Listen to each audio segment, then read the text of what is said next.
Heartbeat. embryo. Una yung baby. Oh. Tsaka yung heartbeat. Bago nga tayo magpatuloy guys, ako ay humihingi sa inyo ng isang like, isang share at isang subscribe para lagi kayong updated sa aking ilalabas na video. Bago nga pumasok ang 2025 ay nakunan muli sa ikatlong pagkakataon ang actress, TV host at content creator na si Alex Gonzaga. Numpirma nga ng kanyang asawang si Mikey Morada ang malungkot na balita sa interview sa kanya ni Tony Gonzaga na mapapanood sa YouTube channel niyang Tony Talks. Ayon nga kay Mikey, nakaranas muli ng miscarriage si Alex noong December 2024. Ito'y matapos nga makunan ang aktres ng 2 beses mula nang ikasal sila sa taong 2020.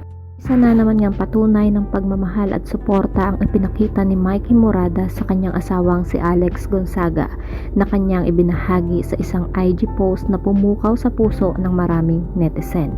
Sa nasabing post, isinapubliko ni Alex ang isang personal na sandali sa kanilang buhay bilang mag-asawa, kung saan siniguro ni Mikey na masaya siya bago ang kanyang isang mahalagang medical procedure.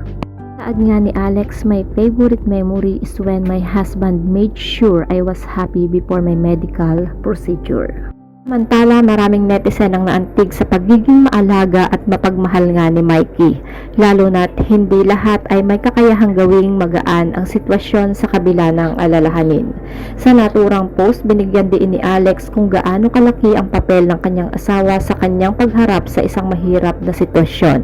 Ibinahagi rin ng aktres at vlogger na bagamat kinakabahan siya, naging mas madali para sa kanya ang proseso dahil sa presensya ni Mikey. "Hindi ko alam kung paano ko nalagpasan ang lahat kung wala si Mikey.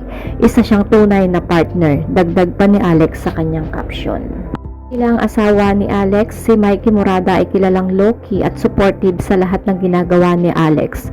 Ngunit sa ganitong personal na sitwasyon, muling pinatunayan ni Mikey kung gaano siya kamaalaga at kadikidado sa kanyang asawa.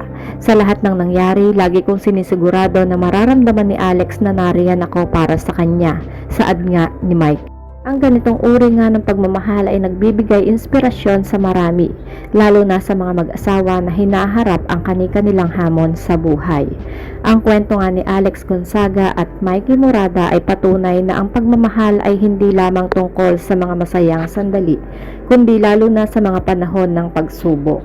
Sa simpleng kilos na suporta at pag-aalaga, ipinakita ni Mikey na ang pagiging partner ay higit pa sa pagiging kasintahan o asawa. Ito nga ay tungkol sa pagiging sandalan sa lahat ng aspeto ng buhay.